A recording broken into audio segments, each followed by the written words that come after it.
दोस्तों नमस्कार।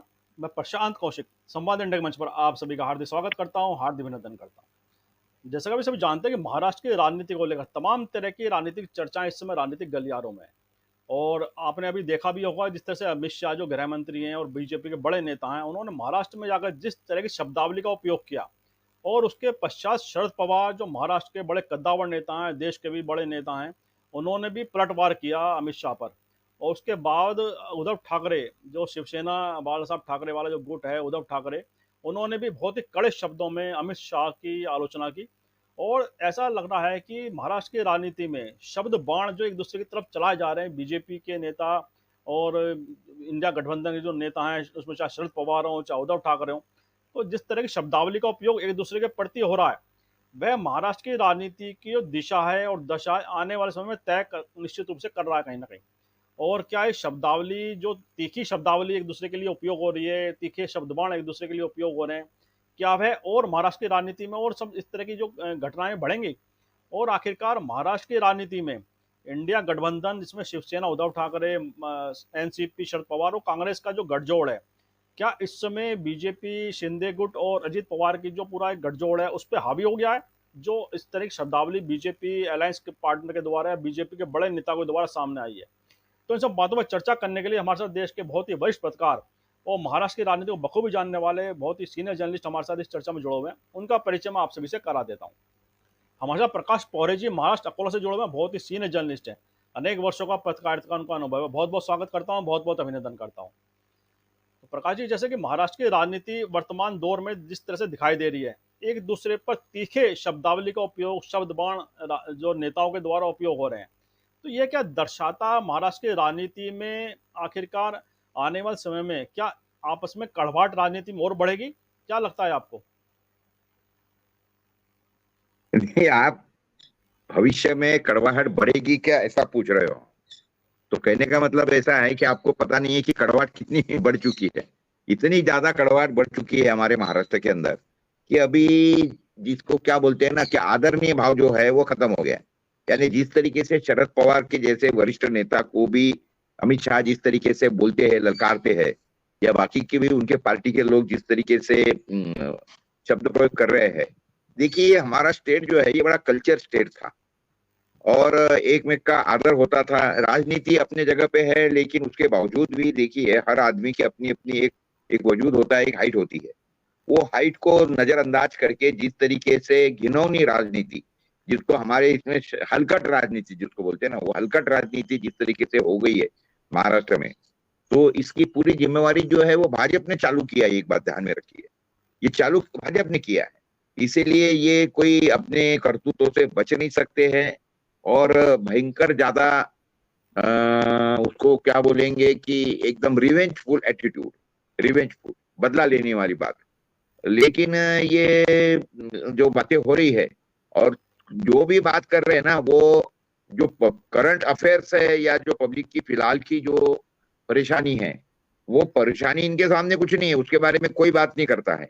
जैसे किसान हमारे विदर्भ के अंदर देखे जाए तो 12 किसान रोज आत्महत्या कर रहे हैं हमारे तरफ। हमारा 11 डिस्ट्रिक्ट का ये है, एक रीजन है हमारा महाराष्ट्र का। ये 5 रीजन में बटा है पूरा महाराष्ट्र, उसमें से विदर्भ ये सबसे बड़ा रीजन है। 11 डिस्ट्रिक्ट होते हैं हमारे, तो उसके अंदर रोज किसानों की 12 सुसाइड हो रही है। ये वही पार्टी है बीजेपी की 2012-13 में ये बोलते हुए सत्ता में आई है, प्रचार कर रही थी कि जो किसानों की आत्महत्या हो रही है, ये आत्महत्या नहीं है, तो ये सरकार द्वारा, सत्ता द्वारा, यानी कांग्रेस के द्वारा, उस समय पे कांग्रेस की सरकार थी, तो कांग्रेस के द्वारा हो रही हत्याएं है किसान की, और इनके ऊपर 302 के मुकदमे, मर्डर के मुकदमे दाखिल करना चाहिए, ऐसा इन्होंने ये बोलते बोलते ये लोग सत्ता में आए। लेकिन आज परिस्थिति ये है कि उस समय पे तो 2012-13 में रोज की 2-3-4 किसानों की आत्महत्या हो रही थी।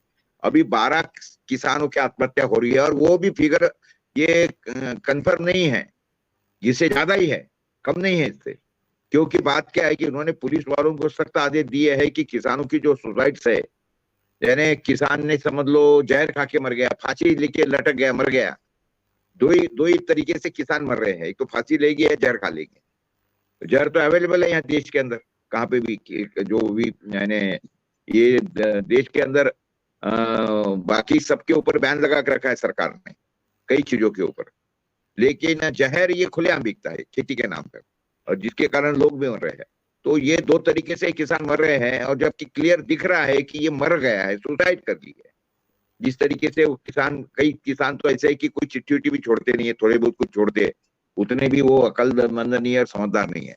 खैर जो भी बातें हैं, लेकिन पुलिस को आदेश है कि इसको इसका ये सुसाइड वाली केस नहीं लिखने का, उसको लिखने का एक्सीडेंटल डेथ, आकस्मिक मृत्यु। तो ये कोई आकस्मिक और एक्सीडेंटल डेथ थोड़ी है। इन्होंने तो एक्सीडेंट के पूरे मायने ही बदल लिए। एक्सीडेंट होता है यानी कोई गाड़ी से गाड़ी टकरा गई, आदमी ऊपर से कहा नीचे गिर गया, कुएं में गिर गया, खाई में गिर गया, तो उसको हम लोग एक्सीडेंटल डेथ बोल सकते हैं, अकस्मात मृत्यु बोल सकते हैं। लेकिन जो दिख रहा है सामने के सामने वाले ने सुसाइड की है, तो उसको तुम सुसाइड लिखो ना। लेकिन गवर्नमेंट को लाज और शर्म इतनी आ रही है कि वो नहीं लिख रही है अभी। तो पुलिस को आदेश यही है, उसके बावजूद भी ये इतनी सी फिगर सामने आ रही है कि रोज के 12 किसानों की सुसाइड हो रही है। और सुसाइड होने के पीछे रीजन सिंपल है कि किसानों को उनके जो कृषि उपज है उसका उचित मुआवजा दाम नहीं मिल रहा है, जितना खर्चा हो रहा है वो भी नहीं निकल रहा है।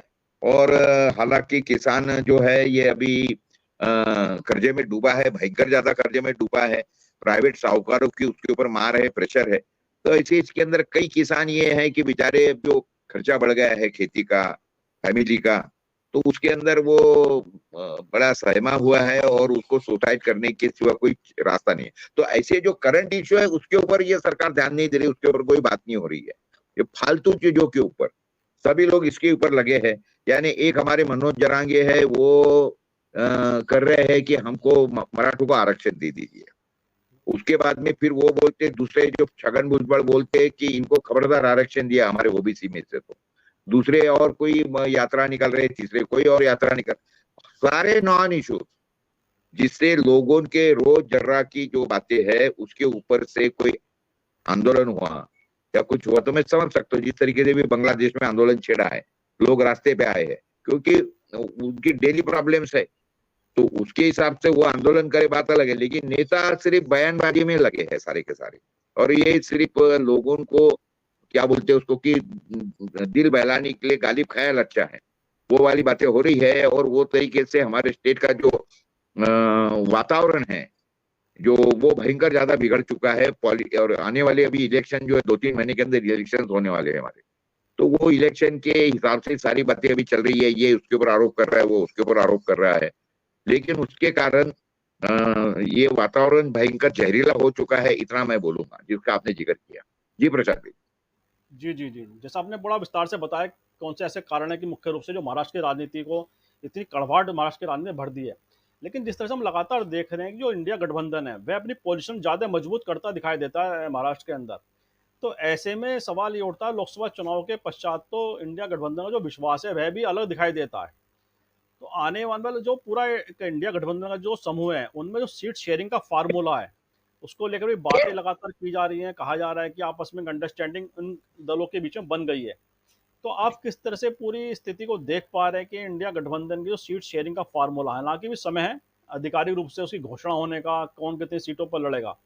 लेकिन जो आपस में एक समन्वय दिखाई देता है उनमें, जो आपस में एक सहमति दिखाई देती है, वह बीजेपी गठबंधन के ऊपर एक ज़्यादा प्रभावशाली दिखाई दे रही है वर्तमान दौर में? नहीं, देखिए इंडिया गठबंधन का जो भी अभी सीट शेयरिंग का फार्मूला है हमारे स्टेट के अंदर कुल मिला के 288 सीटें हैं। तो 288 से अगर आपने 3 भागों में अगर डिवाइड कर दिया तो वो 93 का फार्मूला करीब करीब बैठता है। लेकिन उसके बावजूद भी मैं समझता हूं कि ये कांग्रेस को 100 सीटें, सेना को 100 सीटें और 88 सीटें ये शरद पवार के पार्टी को मिल सकती है। तो इसमें थोड़ा बहुत कम ज्यादा होगा क्योंकि कुछ अपक्ष भी जो इनके साथ में अलाइनमेंट करके है इसमें थोड़ा बहुत, लेकिन वो जो अपक्ष बटेंगे ये पार्टी के इसमें से बटेंगे। जैसे 100 अगर कांग्रेस को मिल गई तो कांग्रेस के साथ में जो अलाइनमेंट करीबी पार्टी है उनको 2, 4, 5, 10 सीटें मिल सकती है। उसी तरीके से शिवसेना का भी होगा। लेकिन मूल रूप से तीनों भी पार्टियां ये बातें पे अभी बिल्कुल पक्की है कि हमको लड़ना साथ में है, एक में के आपस में लड़ना नहीं है। हालांकि अगर ये सेपरेट लड़े तो सबसे ज्यादा सीटें जो आएंगी कांग्रेस की आएंगी, बाद में आएंगी सेना की, और बाद में आएंगी राष्ट्रवादी कांग्रेस यानी शरद पवार के पार्टी की। क्योंकि शरद पवार के पार्टी का पश्चिम महाराष्ट्र में एक बड़ा ज्यादा बोलबाला है उनका, मुंबई में कुछ ज्यादा नहीं है, हमारे विदर्भ में बहुत ज्यादा नहीं है, मराठवाड़ा में भी बहुत ज्यादा नहीं है। तो उनका जो भी है वो पश्चिम महाराष्ट्र का जो एरिया है उधर कोल्हापुर, सांगली, सातारा वगैरह, पुणे वगैरह उस साइड में काफी अच्छा उनका होल्ड है। तो इसीलिए उनकी सीटें थोड़ी कम आएंगी। लेकिन वो जैसा संसद के इलेक्शन में हुआ, उन्होंने 10 लोग खड़े किए और 8 चुनाव के लाए, यानी 80% का उनका फार्मूला रहा। तो उसी तरीके से इस बार भी वो कोई उसके ऊपर बहुत ज्यादा बहसबाजी नहीं करेंगे। मैं ऐसा समझता हूँ कि ऊपर के 88 ये ले लेंगे, 100 दोनों ले लेंगे, या हो सकता है कि उसमें थोड़ा बहुत कम ज्यादा हो जाएगा। तो ये एकंदरित विषय जो है इसके ये आने वाली इलेक्शनों के अंदर 288 जो सीटें हैं, मैं थोड़ा और भी आगे का बता देता हूँ। तो उसी तरीके से अगर ये एनडीए जो है, एनडीए के अंदर 288 सीटों के ऊपर ये खड़े करेंगे, तो उसमें से ऐसा समझिए कि 150 पे तो ये वाले खड़े करेंगे, बीजेपी वाले, फिर 150 बीजेपी की तरफ चली गई, तो बचे हुए के अंदर करीब जो बचे हुई सीटें है, यानी उसमें से जो 80 सीटें रहेंगी, यानी 150 288 ये सीटें हो गई, 188 में से ये 150 ये निकल गई, तो ये 138 सीटें बची है, समझ लो 138 सीटें बची। तो 138 में ऐसा है कि मुझे ऐसा लगता है कि ये 50-50 का मामला हो सकता है, या 60-40 का हो जाएगा अजीत पवार के और उसके बीच में। यानी ये जो है ये करीब करीब इसमें से 70-80 सीट ये ले लेंगे, 80-90 सीट अपना ये शिंदे, और फिर बचे हुई जो सीटें हैं 48-50 सीटें करीब करीब ये अजीत पवार के गुट को मिलेगी। लेकिन उसके बावजूद भी देखिए अजीत पवार की इसके अंदर जो है, मैं नहीं समझता हूँ कि उनकी 15 के ऊपर सीटें आएंगी। और ये जो 90 सीटें लेंगे, तो 90 सीटों में से इनकी करीब करीब 40 एक सीट आ सकती है, 40 सीट। और ये जो इन्होंने बोला है बीजेपी ने, तो बीजेपी तो 150 सीटों के ऊपर लोग खड़े करेंगे, लेकिन 150 सीटों में से ज्यादा बीजेपी की 50 सीट आएंगी, 50 सीट। तो अभी ये कुल मिला के क्या हो गया है, तो देखिए आप, यानी ये 95 सीटें इनकी हो गई है, 95 नहीं, 100 सीट, 105 सीटें हो गई। यानी आज अकेला भाजपा जो है, अकेला भाजपा ये 105 है सीट है, जबकि वो सेना के साथ में लड़ा था। लेकिन अभी कुल मिला के ये तीनों पार्टियां मिला के इनको 105 सीटें, या मुझे तो ये डर है कि 88 में ना सिमट जाए। ये इनकी जो है ना, ये 288 सीटों में से ये 88 में सिमट जाएंगे, और 200 सीटों में 200 सीटें करीब करीब ये इंडिया गठबंधन की आएगी। इस तरीके से अभी फिलहाल स्टेट के अंदर विषय चल रहा है, क्योंकि इनके सामने जो सबसे बड़ा खतरा जो है ये वो मनोज जरांगे ने खड़ा करके रख दिया है, क्योंकि मराठवाड़ा एक काफी बड़ा रीजन है हमारे यहाँ पे, तो विदर्भ के अंदर भी किसानों में भयंकर ज्यादा आक्रोश है। तो ऐसे इसके अंदर ये जो है ये बीजेपी जो है, इनको मराठवाड़ा में कोई सीटें मिलने वाली नहीं है डेफिनेटली।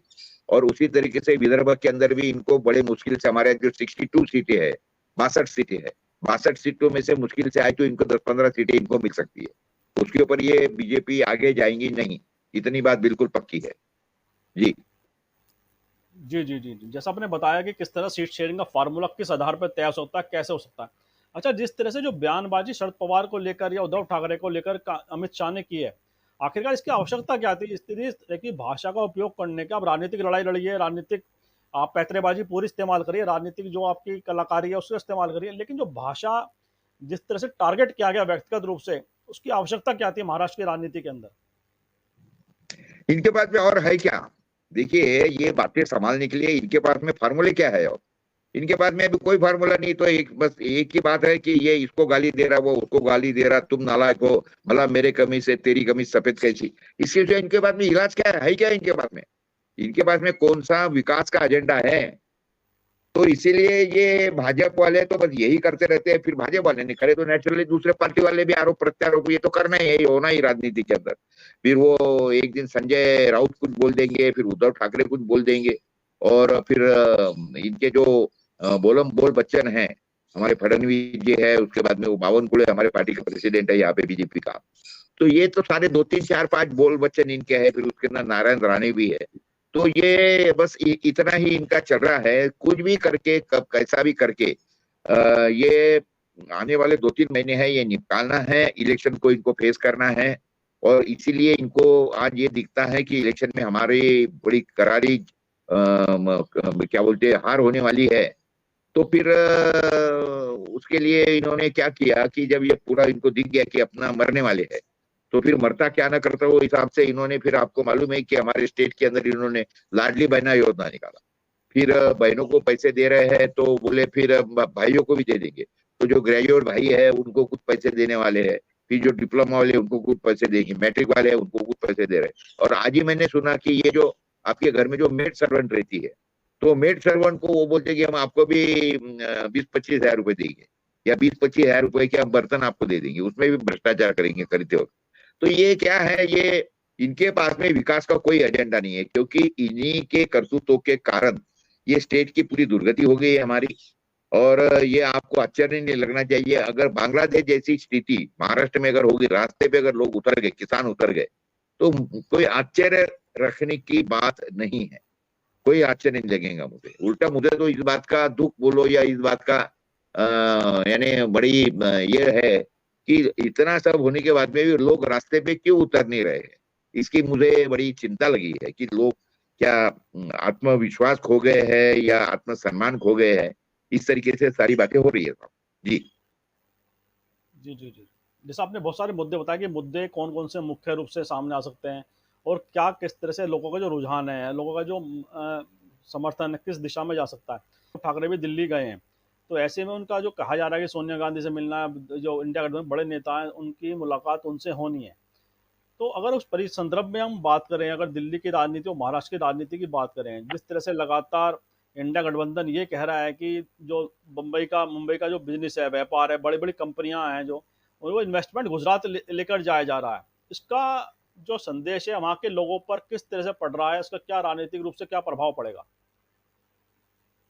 देखिए ऐसा है, ये महाराष्ट्र के ऊपर ही पहले मैं बोलूंगा, इन्होंने जो कंपनियां बंद कर दी है या उद्योग लेके जा रहे हैं, इन्होंने सबसे बड़ा पाप जो किया है ना, ये मुंबई जिसके नाम से जाती है बॉम्बे पोर्ट ट्रस्ट, यानी मुंबई की आधी प्रॉपर्टी बॉम्बे पोर्ट ट्रस्ट की है, ऐसा समझिए आप, इतना ज्यादा उनकी व्याप्ति है। तो वो बॉम्बे पोर्ट ट्रस्ट को इन्होंने आज से 7-8 साल पहले बंद कर दिया, बीजेपी गवर्नमेंट ने जब थी पहले, जो 2014 से 2000 में जो इनका जो सत्ता आई, तो उसके बाद में इन्होंने सबसे पहला काम क्या किया, तो मुंबई पोर्ट ट्रस्ट जो है उसका ऑपरेशन सारा क्लोज कर दिया। यहाँ पे अभी कोई जहाज आते नहीं है, और कुछ यहाँ से ना डाउनलोड होता है ना यहाँ से कोई अपलोड माल होता है। तो ये जो पूरा का पूरा हमारा ये लगे हुआ है यहाँ पे, जो 2-3 जेट्टियां थी, अभी ज्यादातर काम जो है वो सिर्फ JNPT से हो रहा है, यानी जवाहरलाल नेहरू पोर्ट ट्रस्ट से हो रहा है, और बाकी तो सारा काम इन्होंने जो है जहाज अडानी की पोर्ट से वहां शिफ्ट करवा दिया है। तो इसका नतीजा ये हुआ है कि बॉम्बे पोर्ट ट्रस्ट जो है आज पूरे तरीके से दिवालिया हो चुका है, पैसा नहीं है उनके पास में, कर्मचारियों को देने के लिए उनके पास में पैसा नहीं है, इतने ज्यादा वो परेशान हैं। और अधिकारियों के पगार नहीं हो रहे हैं, तो कई अधिकारी छोड़ रहे, या इन्होंने अभी बॉम्बे पोर्ट ट्रस्ट वालों ने वॉलंटरी रिटायरमेंट स्कीम चलाई है बहुत जोर से तरीके से, तो काफी लोग वॉलंटरी ले भी रहे हैं। ये विषय। दूसरे बात में हमारे स्टेट के अंदर की जितनी भी ये थी इकाइयां थी, वो इकाइयां अभी बहुत बुरी तरीके से बंद हो रही है, क्योंकि दुनिया में जितना कहाँ नहीं है उतना ज्यादा बिजली का दर महाराष्ट्र में है, भयंकर ज्यादा रेट है।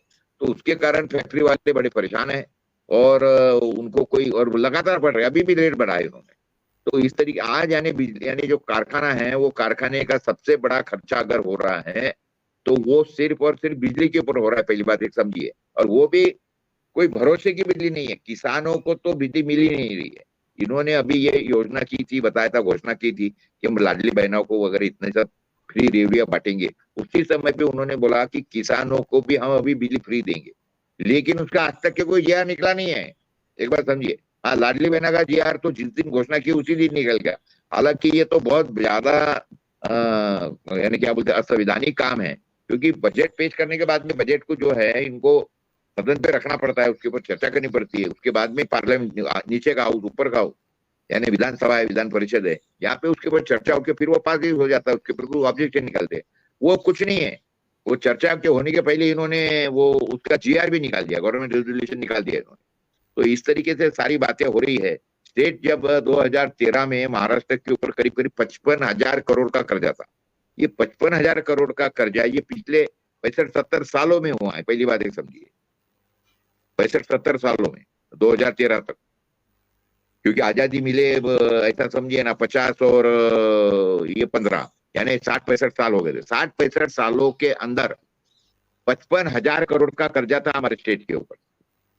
इन्होंने 2014 में सत्ता लेने के बाद में तो आज तक के करीब करीब ये कर्जा स्टेट के ऊपर का 8 लाख करोड़ के ऊपर चले गया है।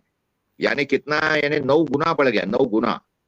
एक बात समझिए इसको। और दूसरी बात में ये कर्जा लेने के बाद में, जबकि ये साल का जो बजट है, डेफिसिट बजट इन्होंने डिक्लेयर किया है, उसके बाद में भी इन्होंने ये क्या बोलते हैं उसको, ये जो जो योजना जाहिर की है, वो योजनाओं के लिए ही करीब करीब 1.5 लाख करोड़ रुपए और लग जाएंगे। तो कहने का मतलब ये डेफिसिट बजट और प्लस ये इधर जायदाद का खर्चा, ये होने के बाद में इनको ये साल में ही 1-1.5-2 लाख रुपए कर्जा लेना पड़ेगा। 1.5-2 लाख करोड़ की बात कर रहा हूं मैं आपको। तो ये जो बातें हो रही है, एक बात समझिए कि ये क्यों किया इन्होंने, क्योंकि उन्होंने ये घोषणा इसलिए किया कि इनको मालूम है कि अपनी सत्ता अगर इससे आ गई तो ये योजनाएं बंद कर देंगे। चिल्लाते बैठो कितना चिल्लाना है, और नहीं, और ये सत्ता में नहीं रही, इनको मालूम है, तो फिर जो दूसरी सत्ता आएंगी तो ये बोलेंगे कि देखो भाई, हम तो आपको ये देने वाले थे, फलाना देने वाले थे, ढिमका देने वाले थे, लेकिन आपने हमको तो सत्ता में बैठा ही नहीं, और देखो ये आपको कुछ योजना दे नहीं रहे। तो इस तरीके से ये सारा का सारा, यानी आने वाली सत्ता अगर क्या बोलेंगे उसको, लॉजिकल है, वो देश प्रेमी है, या राज्य का हित चाहने वाली अगर वो ये काम कर ही नहीं सकते। इतनी इन्होंने फ्री में रेवड़िया बांट दी है, उसका इतना खर्चा है, जबकि स्टेट के बाद में कोई पैसा नहीं, कर्जे पे डूबा है। और ये परिस्थिति है कि ये कर्जे का ब्याज देने के लिए भी हमारे स्टेट के पास में पैसा नहीं है, और हालांकि वो हमारे देश के पास में भी नहीं है। वो उन्होंने भी, वो आपको भी मालूम है उन्होंने किस तरीके से कर्जा, ये ऐसा ये दिखने में आया है कि करीब करीब 210 लाख करोड़ के ऊपर कर्जा हो गया। जो कर्जा सिर्फ 55 लाख रुपए का था, 55 लाख करोड़ का, वो कर्जा अभी हमारे देश के ऊपर का जो है सेंट्रल ने लिए हुआ, वो तो 200 लाख करोड़ के ऊपर चले गया है। अब ये ऐसी परिस्थिति है देश के और राज्य की कि कोई कर्जे का ब्याज भी दे नहीं सकता, और वो ब्याज चुकाने के लिए वापिस से नया कर्जा लेना, यानी इसको बोलते हैं ना उसको कि भाई हम तो डूबेंगे सनम, तुमको भी ले डूबेंगे। तो ये जो हमारे स्टेट के अंदर ये इन्होंने जो डिक्लेयर किए है फ्री रेवड़िया, ये कोई भी पार्टी कर नहीं सकती। और फिर अगर ये सत्ता तो जाने वाली है इनकी, फिर ये आएंगे सत्ता में, फिर ये कुछ करेंगे नहीं, बोलेंगे कि नहीं ये उतना हमको मंजूर नहीं है, हमको मंजूर नहीं है। तो फिर ये बोलेंगे देखो, हम तो बोल रहे थे आपको कि आप हमको सत्ता में बैठाओ, आपने हमको बैठा नहीं, देखो ये अभी क्या हो रही है, तो दे नहीं रहे कुछ, कितने नालायक पार्टी है, क्या है। तो ये असंतोष जो है, असंतोष को और भुनाने का काम करेंगे आने वाली दिनों में भाजपा वाले, एक बात पक्की है। दूसरी बात में जो इकाइयां वगैरह हमारे स्टेट के अंदर अभी आने वाली भी नहीं है, क्योंकि लेबर का भयंकर ज्यादा प्रॉब्लम हो गया, क्योंकि इन्होंने लोगों को फ्री में रेवड़िया बांट दी। हर घर में 50 किलो अनाज जाता है करीब करीब उनके मेंबर्स, और तो अब देख के फिर अनाज करेंगे क्या, तो सारा अनाज रीसेल होता है मार्केट में। अभी तो कई ऐसे हमारे यहाँ पे फैमिलीज है कि जो ये मुफ्त के अनाज के ऊपर उनका पूरा दिनचर्या चला रही है, और ये जो अभी फुल बाकी की भी मुफ्त की रेवड़िया बट रही है। ऐसा नहीं कि ये रेवड़िया ये अभी इन्होंने जो डिक्लेयर किया वही है, बाकी की भी बहुत रेवड़िया ऑलरेडी चल रही है। उसके अंदर ये श्रावण बाढ़ योजना है, महात्मा फुले योजना है, कई कई योजना है, जिसके कारण लोगों को फोकट में मिलते रहता, और लोग अपना चालू कर रहे, ये करते रहते, खाते पीते रहते उसके ऊपर से। तो ये बड़ी गंभीर विषय है। कई अर्थतज्ञों ने भी इसके ऊपर बड़ी बातें करी है, और उसका नतीजा ये होगा कि आने वाले दिनों के अंदर अगर इनकी सत्ता आती नहीं है और दूसरी सत्ता आती है, यानी इंडिया गठबंधन की, तो ये बीजेपी वाले उनको घेरने के लिए उन्होंने पूरी मशीनरी लगा दी है, और वो उनको पता है कि ये कोई पूरा कर नहीं सकता, तो जो दूसरी सत्ता आएंगी वो दे नहीं सकेंगे इस तरीके से। तो ये बोलने के लिए तैयार है कि इनको एक मुद्दा चाहिए भविष्य में झगड़ा करने के लिए, या लोगों को क्या बोलेंगे उसको, गुमराह करने के लिए, इनको कोई मुद्दा चाहिए करके इन्होंने ये इस तरीके से बातें करी है फिलहाल में। जी कौशिक। जी, जी, जी। अच्छा, जो देवेंद्र फडणवीस हैं, उनको लेकर भी तमाम तरह की बातें लगातार कही जाती हैं। कहा जाता है जो पूरी जो राजनीतिक बिसात है, देवेंद्र फडणवीस जी ने अमित शाह के कहने पर, इशारे पर पूरी महाराष्ट्र में बिछाई है, और शिवसेना और एनसीपी को तोड़ने में उनकी बड़ी भूमिका है। लेकिन जिस तरह से देवेंद्र फडणवीस का जो रोल है, उसको लेकर भी बहुत सारी बातें हैं राजनीतिक गलियारों में कि देवेंद्र फडणवीस का कद कम किया जा रहा है, या केंद्र का जो केंद्रीय नेतृत्व है नाराज है उनसे। और जिस तरह से उम्मीद वो कर रहे थे कि फायदा होगा भारतीय जनता पार्टी को, शिवसेना, उद्धव ठाकरे और एनसीपी के टूटने के बाद, लेकिन बीजेपी को उस तरह से राजनीतिक फायदा महाराष्ट्र के अंदर नहीं हुआ है। तो कैसे देवेंद्र फडणवीस की राजनीति कमजोर हुई है महाराष्ट्र में? हाँ, राजनीति तो कमजोर हुई है, ये बात तो पक्की है। और जो दिल्ली के पास में उनका वजूद था, वजन था, वो भी कम हो गया है। लेकिन उसके बावजूद ये करेंगे क्या? हमारे स्टेट के अंदर इन लोगों ने पिछले 5-10 सालों में कामें ऐसी करी है कि कोई, जैसे केंद्र में हुआ है कि मोदी है तो मुमकिन है, और मोदी ही मोदी है, और मोदी ही मोदी, जिधर देखो उधर। उसी तरीके से हमारे स्टेट के अंदर भी अगर देखे जाए तो सिर्फ फडणवीस और फडणवीस ही है, जबकि कद्दावर नेता हमारे स्टेट में काफी थे। जैसे वो एकनाथ खड़से थे, जिन्होंने ये बीजेपी को आज ये लेवल पे लाया है, या फिर दूसरे नेता बोलो कुछ। लेकिन इन्होंने क्या कर दिया है कि बस मैं और मैं।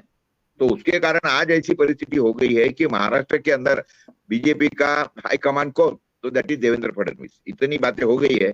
और उसका जो बुरा नतीजा है, आने वाले दिनों के अंदर ये दिखेगा कि मैंने जो ऑलरेडी आपसे जिक्र किया है कि इनकी सीटें कितनी आएंगी, 88 के ऊपर। कोई हालत में ये लोग ट्रिपल डिजिट, 3 डिजिट क्रॉस नहीं करेंगे। मैंने संसद के इलेक्शन के अंदर, पार्लियामेंट इलेक्शन में मैंने बोला था कि ये डबल डिजिट क्रॉस नहीं करेंगे बीजेपी महाराष्ट्र में। इनको 9 सीटें मिली है। बिल्कुल। उसी तरीके से बीजेपी यानी इंडिया इंडिया ने अपना क्या बोलिए, एनडीए सरकार जो है, एनडीए गठबंधन जो है, इंडिया गठबंधन जो है, वो 3 डिजिट क्रॉस करेंगी नहीं। 3 डिजिट क्रॉस नहीं करेंगे महाराष्ट्र में, ये एनडीए बात एनडीए बिल्कुल आप अलायंस। पक्की समझ। हाँ, इंडिया जो है, भाजपा और जो उनकी सहयोगी पार्टी है ना, वो 3 डिजिट क्रॉस नहीं करेंगे। यानी ये 99 के अंदर, 99 के अंदर सिमट जाएंगे। मैंने जैसा मोटे तौर पे बोला है कि 288 सीटें है, 288 में से सिर्फ ज्यादा ज्यादा इनको 88 सीटें मिलेगी।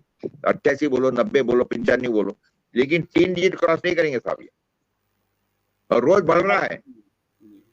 दिन ब दिन रोज बढ़ रहा है बीजेपी के ऊपर का, क्योंकि ये इस तरीके से बेवकूफ तरीके से सारी चीजें हैंडल कर रहे हैं जिसकी कोई हद नहीं, जिसके कारण जो बुद्धिवादी लोग हैं, जो समझदार लोग हैं, उनमें ये बातें बिल्कुल तय हो गई है कि अभी ये इनके मौत नजदीक आ गई है।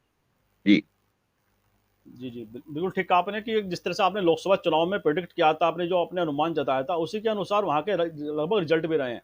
जैसा आपने कहा था, हमारे मंच पे कहा था कि आपने बीजेपी सिंगल डिजिट में रहेगी, डबल डिजिट क्रॉस नहीं करने की, तो 9 लोकसभा सीट पर वह सिमट गई है। उसी प्रकार आपका जो अनुमान है विधानसभा चुनाव को लेकर भी, यह भी आपने बड़ा अनुमान बताया है कि इस तरह से महाराष्ट्र की राजनीति की जो ज़मीनी स्तर पर जो सच्चाई है, उसे आप देख पा रहे हैं, पढ़ पा रहे हैं। अच्छा, बीजेपी का जो सेंट्रल लीडरशिप है, क्या वो समझ नहीं पा रही है महाराष्ट्र की राजनीति की सच्चाई क्या है? वह लगातार कुछ ना कुछ ऐसे स्टेप लेते जा रहे हैं जिससे कि महाराष्ट्र में बीजेपी का जो राजनीतिक वर्चस्व है वह कम होता दिखाई देता है। तो वो आखिरकार इस सच्चाई को स्वीकार क्यों नहीं कर रहे हैं? नितिन गडकरी जैसे जो प्रमुख नेता हैं उनको उतना वेटेज नहीं दिया जा रहा है, लेकिन केवल देवेंद्र फडणवीस के सहारे ही बीजेपी अपनी नैया पार लगाने की कोशिश में है। तो ऐसी जो जमीनी सच्चाई को पढ़ना पाना बीजेपी के केंद्रीय नेतृत्व द्वारा, क्या वह उन्हें मुश्किल हालातों में डाल रहा है बार बार? नहीं करेंगे भी, वो ध्यान में तो आ गया इनके, लेकिन करेंगे क्या? अभी कार्यकर्ताओं में जोश भरने के लिए इनको वापस से इस तरीके से दबा के, जिसको बोलते ना, दबा के लेके जाना सर चीजें। भलाई उसके अंदर कोई जमीनी हकीकतें अलग है, लेकिन उसके बावजूद भी ये बोलते ना कि गिरे भी तो टांग ऊपर। तो वो तरीके से बातें होने से ये लोग अभी इस तरीके से कर रहे कि वो जो है उसको लेके जा रहे, क्योंकि इनके पास में विकल्प कुछ भी नहीं है। महाराष्ट्र में इनके पास में कोई कद्दावर नेता नहीं है, ये कोई बदलने को तैयार नहीं है। नारायण राणे से लेके तो जो जो लोग इन्होंने नजदीक किए हैं, फिर वो अजित पवार होंगे या शिंदे होंगे, इनकी वजूद क्या है? पब्लिक में कोई इमेज नहीं है इन सारे लोगों की। तो किसके भरोसे पे ये आगे जाएंगे? तो लेकिन अभी हवा, ये अभी बात क्या है, तो फिर हवा भरते जाओ जबरदस्ती। तो ये हवा भरने का काम अमित शाह वगैरह ये वो सारे कर रहे हैं, लेकिन उसका कोई फायदा होने वाला नहीं भविष्य में, इतनी बात पक्की समझिए। जी, जी। अच्छा, अगर बात करें राहुल गांधी की, कांग्रेस पार्टी की अगर बात करें, जिस तरह से राहुल गांधी की लोकप्रियता में लगातार इजाफा हो रहा है, लगातार जिस तरह से संसद के अंदर है, संसद के बाहर वह जनता से जुड़े मुद्दों को बड़ी प्रमुखता से, बड़े आक्रामक तरीके से रख रहे हैं, उसकी जो प्रभाव है, उसका जो प्रभाव है राजनीति पर, भारत के साथ साथ पूरे देश के अंदर अगर बात करें, किस तरह से प्रभाव पड़ रहा है, क्या पढ़ पा रहे हैं पूरे राहुल गांधी की राजनीति को लेकर या कांग्रेस की राजनीति को लेकर? कितना असर वह महाराष्ट्र में डाल पा रहे हैं इस समय?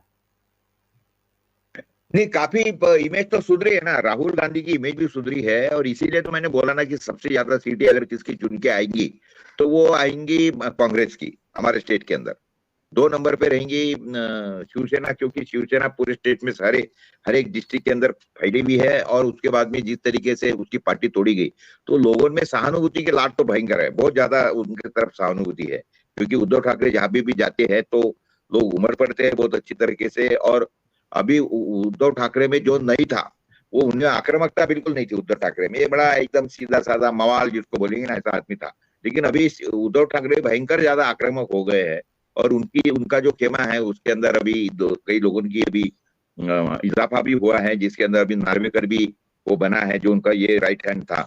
और उसके बाद में ये जो है अपने संजय राउत, वो भी ये काफी उनको सपोर्ट करते रहते हैं। तो इसलिए अभी फिलहाल में कांग्रेस की जो सीटें है या पोजीशन है वो हमारे स्टेट के अंदर लगातार सुधर रही है। हालांकि ये स्टेट के जो हमारे नेता हैं वो उस तरीके से जिस तरीके से फील्डिंग लगाना चाहिए वो नहीं लगा रहे हैं, वो नहीं लग रही है, वो नहीं लग रही। लेकिन उसके बावजूद भी जो नेशनल इमेज राहुल की बनी है, और वो तरीके से उसके जो सोशल मीडिया भी उनको जो सपोर्ट कर रहा है, उसके कारण इंडिया की जो परिस्थिति है, इंडिया गठबंधन की जो परिस्थिति है महाराष्ट्र में, वो अच्छी है, इतना मैं बोलूंगा। जी, जी, जी। जैसा आपने कहा कि महाराष्ट्र में कहीं न कांग्रेस की स्थिति बड़ी बेहतर है और राहुल गांधी की लोकप्रियता जिस तरह से बढ़ी है, उसने काफ़ी कुछ कांग्रेस के पक्ष में एक पॉजिटिव वहाँ का जो फीडबैक है, वो कांग्रेस के पक्ष में आता दिखाई देता है। तो कार्यक्रम के अंत में भी आते हैं और साथ ही जो महाराष्ट्र की राजनीति है वर्तमान दौर की, जैसा आपने पूरा उसका विस्तार से बताया कि किस तरह से वहाँ पे संभावना आने वाले समय में है। तो जो मुद्दे हैं महाराष्ट्र के राजनीतिक सरोकार जो हैं, जो वहाँ पे चाहे अगर हम बात करें मुंबई, क्योंकि कैपिटल सिटी कही जाती है मुंबई, वो सारा वहाँ पे जो इन्वेस्टमेंट है, सारा जो व्यापार है, बड़े बड़े व्यापारिक केंद्र मुंबई के अंदर है। तो जो कॉरपोरेट का जो लड़ाई है, कॉरपोरेट का जो एक सिस्टम है, वह भी राजनीति को प्रभावित करने की क्षमता हमेशा रखता रहा भारत के राजनीति के अंदर। ऐसे में वर्तमान में जो अंबानी जैसे बड़े व्यवसायी हैं या दूसरे जो बड़े व्यवसायी हैं मुंबई के अंदर या महाराष्ट्र के अंदर, उनका जो पूरा राजनीतिक रुझान है, राजनीतिक जो उनका सिस्टम है जो काम करता है उद्योगपतियों का, वह किस तरह से काम कर रहा है, महाराष्ट्र की राजनीति को कैसे वह प्रभावित कर रहा है इस समय? देखिए कैसा है कि जो हमारे आपने जिसका जिक्र किया, देखिए पूरा का पूरा जो रेवेन्यू पूरे भारत को मिलता है उसके अंदर सबसे ज्यादा रेवेन्यू देने वाला स्टेट महाराष्ट्र है, और महाराष्ट्र में सबसे ज्यादा रेवेन्यू जमा होता है मुंबई में होता है, क्योंकि कई यानी बहुतांश जितनी भी बड़ी बड़ी कॉर्पोरेट कंपनियां हैं उनके सारे ऑफिस जो है वो मुंबई में है।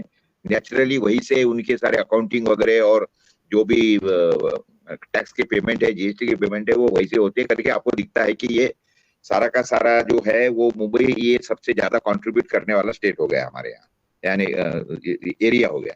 और महाराष्ट्र का वही तरीका है।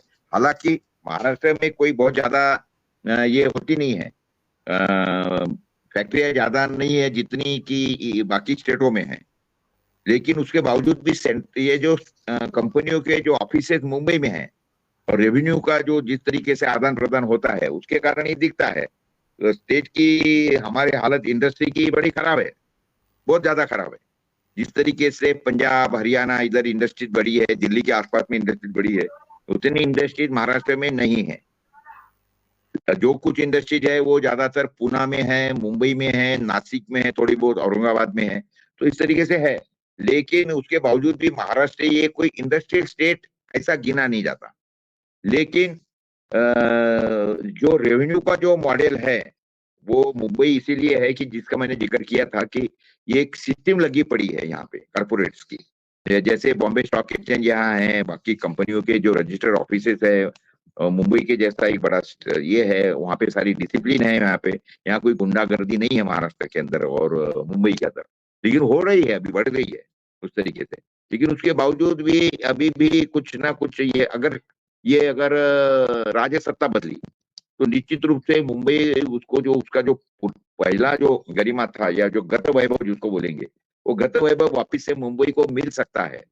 हमारे यहाँ पे इंफ्रास्ट्रक्चरल डेवलपमेंट भी भयंकर ज्यादा है महाराष्ट्र के अंदर, रोड्स अच्छे बने हैं अभी फिलहाल में। उसके बाद में रेल का कनेक्टिविटी भयंकर ज्यादा है अच्छी तरीके से।